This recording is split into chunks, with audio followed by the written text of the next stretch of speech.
Christmas is almost here, and of course, it's a time to enjoy yourself, be with those you love, and celebrate the good things in life. However, things can quickly come undone in mind, body, and soul. So here are 7 tips to making it through the festive season with your energy and waistline fairly intact.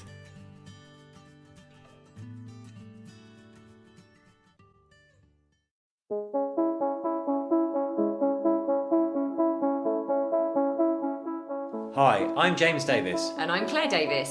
We're the Midlife Mentors, here to lift the lid on how to achieve health and happiness. The balanced, no-nonsense way.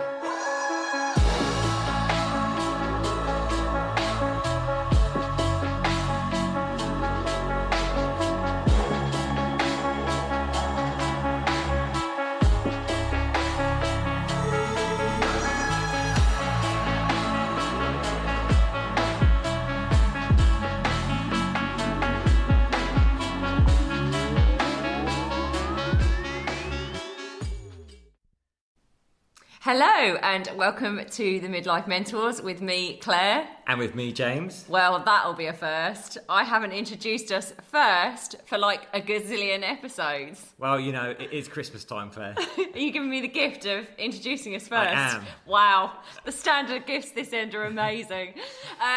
Welcome. So we are doing this podcast actually a bit on the hop, to be honest, because we were going to go out with another one, a different topic, but we realised that actually we were going to... It's Christmas time. It's Christmas time. It is Christmas. We did realise that a few weeks ago. But we realised that actually by the time the next one comes out, Christmas would have gone. So it would have been silly to miss this opportunity to take you through 7 tips to staying healthy and happy over Christmas. Yeah, we thought we'd just share some really easy tips you can follow. Quick wins. So that you don't end up... I've got to talk first about this myth, right? Everyone says that the average weight gain over Christmas is somewhere between like 5 to 7 pounds, I think, like half a stone. Actually, researchers have looked at this and found it's not true. It's more like 1.5 to 2 pounds. But in any case, we never want to finish Christmas just feeling like we've overdone it, overindulged, and that we need those elasticated waistbands. Listen, we do know this is a time to enjoy yourself, be with those that you love, and celebrate the good things in life. But we do also know that things can quickly come undone in, not just physically, but also, mentally and emotionally. We all know the impact that eating a lot of not very healthy food has on your mood, and also not necessarily moving as much as you normally do. And alcohol, the alcohol. So we can end up feeling really, really sluggish, low mood, and having piled on a few pounds at the end of it. So we wanted to give you some quick tips about how to avoid that. We do. Now, actually, I'm sniggering. You're sniggering at something. Because I'm looking at our big alcohol pile by the front door. We've got a little, milk crate thing full of bottles. But they're all alcohol-free. They are all alcohol-free. Bar one bottle of mulled wine. Because I'm now, how many days am I now? 150 something. So, yeah, alcohol-free. In that time, we've discovered the delights of lots of alcohol-free. There's Tanqueray. We've got gin, we've got Carver. Tanqueray Zero, Carver Zero. We've got alcohol-free beers in the fridge. Yeah. We've got alcohol-free vermouth. Oh, we have now. That was quite tasty. It's very tasty. But actually, last weekend, just talking about what we've been up to, last weekend we went to Sevilla. Which is a beautiful city. The old part is just stunning and so much history there. Yeah. I thoroughly recommend it. It's actually stunning. Last time we lived here in the winter, we were locked into the provinces, so we weren't really allowed to explore outside the boundaries of Marbella. But we're trying to get that in as quickly as possible, just in case anything locks down here in Spain. Might have left it too late. We got to Seville, though. Might have left it too late. So we're glad that we got to Seville. So that was lovely. Anything else we've been up to? Well, we also won another award. Didn't we?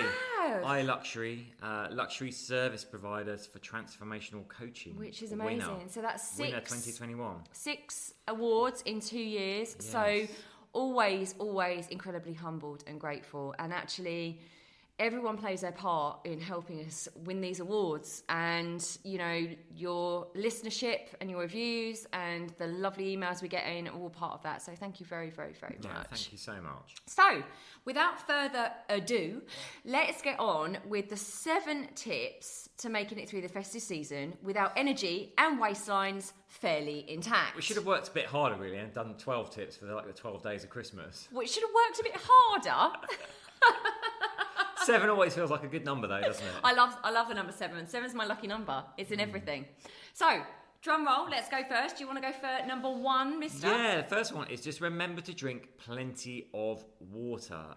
It's really easy to be drinking, I guess, like alcoholic frolics and eating a lot and forgetting to actually get our water in and stay hydrated. And a lot of the time, we mistake dehydration for hunger or fatigue. So just do remember to keep track of how much water you're drinking. Just keep drinking plenty of water, particularly if you're drinking alcohol as well. Yeah, absolutely. Try and do 2 litres a day, 1/2 to 2 litres a day, especially, like James said, if you're drinking. And also, it'll make you feel a bit fuller. So the next one is focus on the outcome. So as you're going and grabbing a glass of water, if you're feeling like you're wanting to snack on something else, another chocolate. What are all the different chocolate names? You've got like chocolate liqueurs. Celebrations. They're big, aren't they? Heroes, miniature heroes. Miniature heroes, celebrations. So as you're about to go and get another one of those snacks, go and grab a glass of water. And as you're doing so, do the next tip. Number 2 is focusing on the outcome. So you really need to get into this mindset and this frame of mind. So focus on the consequences of totally letting loose, because it is so easy to do this, like completely go overboard. What are the consequences of you totally letting loose with the food and the alcohol and not moving and all those sorts of things? How are you going to feel moving into 2022? How much louder is that inner critic going to be if you totally let loose and let all your healthy habits slide? How sluggish are you going to feel? How much harder you think it will to get started again in 2022 if you fall totally off the wagon? Now, just remember, this all or nothing approach that we see so many people do never actually works in the long term. No, I guess the key here is like moderation and a bit of self-discipline, right? Like no one needs to eat 4 or 5 mince pies in one go, but it can easily happen if you're not careful. But yeah, probably 1.5 is enough.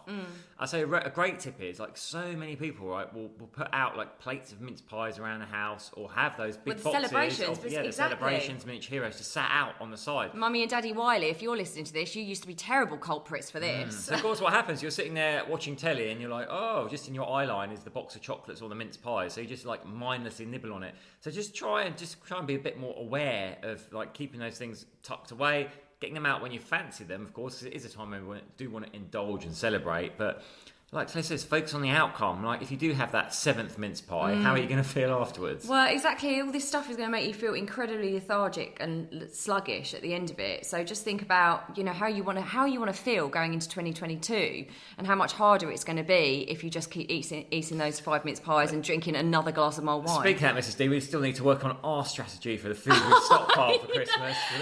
Well, so we've bought, digressing here, we've got mini Stollen bites, we've got mince pies, we've got a Yule log. There's an M&S out here, so we've gone a bit crazy in M&S. But we're debating whether to try and like spread that out through the week this week, or just go for it on Christmas Day and Boxing Day and try and get through the lot. Which is basically what we're telling you not to do. So I've been, can I have a Stollen bite? James is like, no, you absolutely not can't. Yet. The boxes are all still sealed. He's really, really controlling around the old food, the M&S food. Maybe on Christmas Eve if you're a good girl. If I'm sounds a little bit odd and strange. So yeah, and also just added onto this is still kind of number 2, but also just be really, really aware of what's going on in your kind of mindset when you're feeling like you want to go and eat more food. Like, what emotions are you feeling? Are you feeling, that it's not called comfort food for nothing? Are you just doing it mindlessly? Are you not conscious? Be really conscious about what you're eating, but also be conscious about what you're feeling. So are you carrying on eating from a sense of boredom?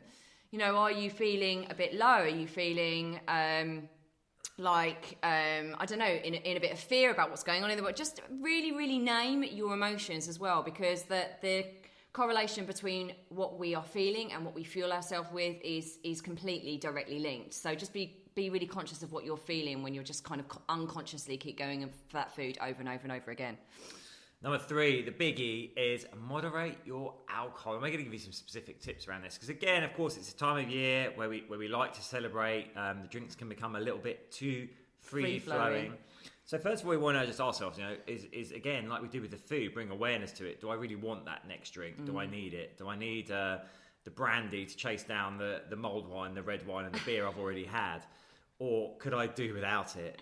And here's some tips for you, right? So alcohol, obviously, has a negative effect on the body. It's full of sugars as well, which can send your insulin roller coastering. So we want to try and minimise the effects of that. So the best thing to be drinking, if you're going to be drinking the hard stuff, is lower sugar alcohols, which would be ideally like clear spirits. So like gins and vodkas with low sugar mixes like diet, tonic or soda. Next up from that would be very dry white wines, things like champagne or just a dry white. The things you want to avoid are too many beers. Beer's terrible. All those Christmas cocktails that have loads of things going in with like loads of sugar. Mulled wine, sadly, even though it used to be my favourite. Yeah, mulled wine, maybe just one glass so you get the taste of it and that's enough. So do try and moderate because it does cause poor sleep, it causes anxiety, it causes depression and even suppresses the immune system. Top tip for you though, no alcohol drinks have become really, really popular and there are some great ones out there now. Well, we haven't seen this in the UK, but honestly, I cannot express this enough. Tanqueray Zero, if you can find it in the UK, I mean, we left a few months ago now, but if you can find that, I honestly can't tell the difference. You're probably going to go, what? Of course you can. Cannot tell the difference between real gin and that gin. It's absolutely delicious. So I'd advise you that if we go buy bottles of it, do your taste them. test because we've tried a lot of non-alcoholic gins and some taste like washing up liquid. The one in M&S is nice as well. Yeah, M&S's own brand is very good. The Tanqueray is very good. Some are very bad, but I won't name them. But the thing you do is you still get your mind almost thinks you're still having the drink because the flavour is the same. So you could even alternate, have a real gin and tonic, then a non-alcoholic gin and tonic. Again, that's just a way to keep feeling that you're celebrating without having negative effects of the alcohol. Well, yeah, because we're habitual beings, so it's basically it's the entire ritual of drinking that most of us want. It's the dopamine hit. So actually having that glass, getting the glass out, but actually filling it with non-alcoholic gin, you're still getting that kind of high from the ritual of it, but not the negative effects from the alcohol. We are going to actually be doing in the new year. We will do a whole podcast on alcohol and going alcohol free. We will. From experience now. So number 4 is focus on protein. Now, this is one of our biggies. Protein triggers leptin, the hormone that says we are full. So the more protein you eat over this period of time, the fuller, it stands to reason, the fuller you are going to feel and the less likely you are to snack. Things like pastries, all these sorts of things, they are not going to trigger your leptin. So here's the thing, on all these sugary stuff, you're just going to want to keep on eating them because it's not triggering leptin. So making sure that you're having a really good protein breakfast, for example, some eggs, like a nice omelette, some lean ham, smoked salmon, all those sorts of things, so that you've got a really good strong baseline for the rest of the day. So good protein breakfast, and then making sure as well, one of the other tips is making sure you have protein snacks on hand instead of going for the sugary snacks instead. So that could be just having a little teaspoon of nut butter or something like that. It could be having, it sounds crazy, but like having like a boiled egg sliced up or something that you can go and have a hit of protein, a little bit of chicken or something like that. If you're... say at Christmas time, it could be having your cold sliced ham out on the side, some cold sliced turkey. I mean, all that is pretty much like pure protein. It's going to be better than reaching again for a chocolate or for a mince pie or another slice of Yule log. Exactly. So that's one of our tips, is just making sure that you're focusing on protein, especially for breakfast, to set you well up for the day. Tip 5, watch the sugar. So, I mean, this is near impossible around this time. If you listen to our podcast, we're always talking about sugar. It's in everything. It's especially in everything at Christmas time, right? All those mince pies are dusted with sugar. Yule logs are packed with sugar. Everything is packed with sugar. So we just want to watch it and moderate it. Again, it's a time of year when we do like to celebrate. So we're not saying like cut these things out, but just don't go overboard. Sugar, again, has a depressive effect on the immune system, causes anxiety, is linked with anxiety, with depression, will cause that insulin roller coaster that will send you up high and then crashing down low. you know, that when you've got that mid-afternoon slump, you're sitting on the sofa trying to stay awake for the Queen's speech, but you're just feeling like knackered. Yeah, and what I would say is make sure you're not having a high sugar breakfast. Like following on from having a really good protein breakfast, don't have a high sugar breakfast. So the croissants with the jam and all that sort of stuff isn't very helpful, because it's going to send you on an insulin roller coaster right from the get-go as soon as you get up. And then you're going to be at what follows a high is a low. So you're constantly going to be chasing that high for the rest of the day rather than just having that good protein breakfast. The next one is moderate calories. This is number 6. Moderate calories either side of splurge days.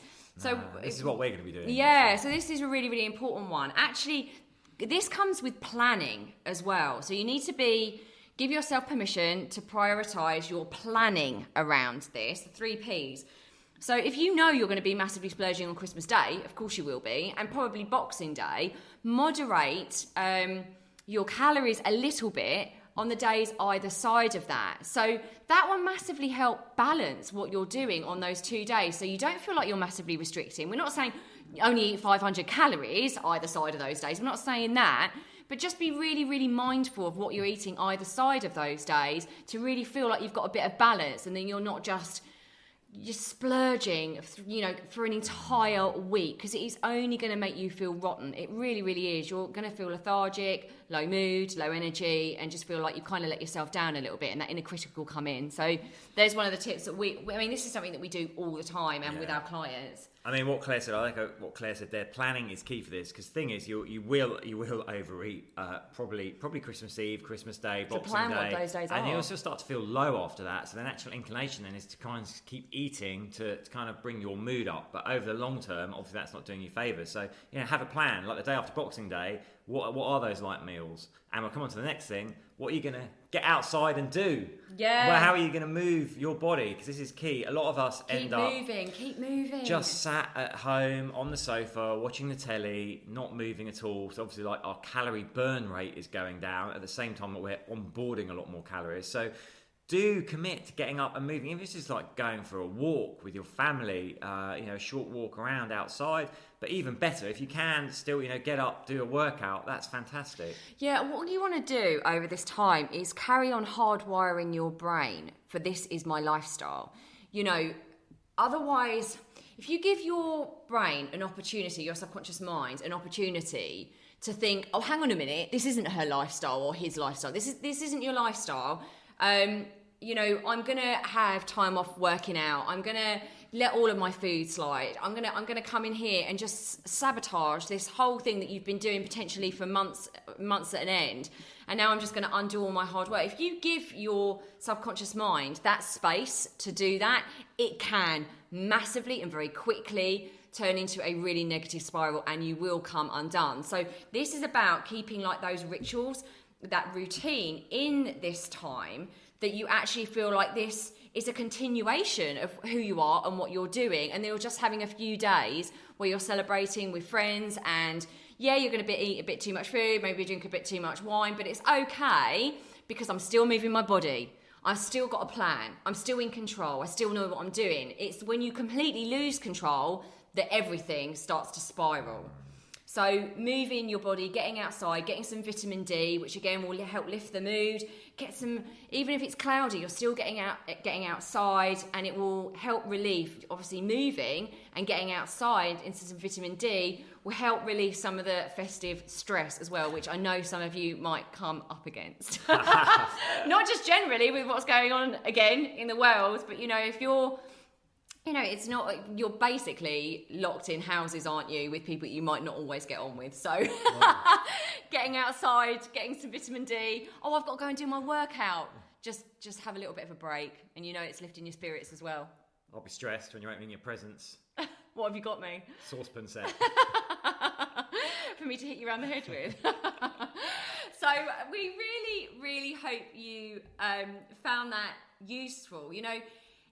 Christmas is a great time. It should be enjoyed with loved ones, but it is not a reason to quit all your healthy habits. It really, really isn't. And the outcome, if you do, is something that you really, really need to focus on. So keep routine, keep momentum, and have an amazing, amazing time. Have an amazing Christmas. Now, If you're feeling inspired by that, if you know Christmas is coming up and you are going to overdo it a bit, and let's face it, we all do, but you'd like to then kickstart 2022, then have we got something special for you? Yeah, we're so excited about We ran this last year, just kind of off the cuff. We called it a vision setting session, and the feedback we got was amazing. It's all about, it goes beyond goal setting, because we add some secret sauce to turbocharge. Oh, totally. It's not goal setting, it's way more than that. So it'll be a live session that we do. We might even do a bit more than that in the first few days of January. We're not sure yet, but how you can find out and get involved is go over to themidlifementors.com. Look for the newsletter tab on the menu and just sign up to our newsletter, because we'll be announcing it all there, and of course on our Facebook pages as well. The Midlife Mentors on Facebook, and via our Instagram, Midlife Mentors. You know what I could do? I can even put the link actually in the show notes straight to our newsletter page. So that's what I'll do. So have a look for it there, and that's how we'll communicate. We're going to be doing a ton of amazing, exciting things. We had a planning session the other day. Actually, so I've got to say this, Q1 from us is looking pretty exciting. We're going to be doing lots and lots of free masterclasses, things you can get involved in. We're really, really excited. We have. So we've already done our planning and vision setting, but we'll have another go at it next week. But yeah, so we're going to be doing that. That's going to be a series of ways to get you really, really set up for an amazing, powerful 2022. So I'll put the link in the show notes to sign up for our newsletter, and you'll get information about that ASAP. And just go and have an amazing, Merry Christmas. Very Merry Christmas. And thank you again to everyone that has supported us thus far this year. We love you all very, very much, and we are so grateful for you. Big hugs. Big hugs. Bye.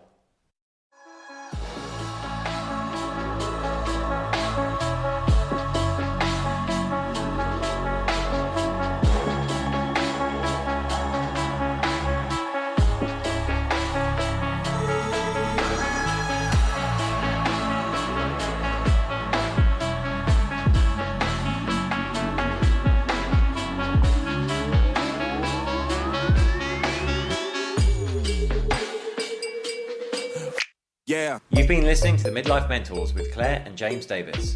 We'd love to hear from you. So drop us a line at info@themidlifementors.com with any questions or topic suggestions. And make sure you join us on our Facebook page and YouTube channel. You can find us under the Midlife Mentors. Yeah. What? Yeah. Yeah. Yeah.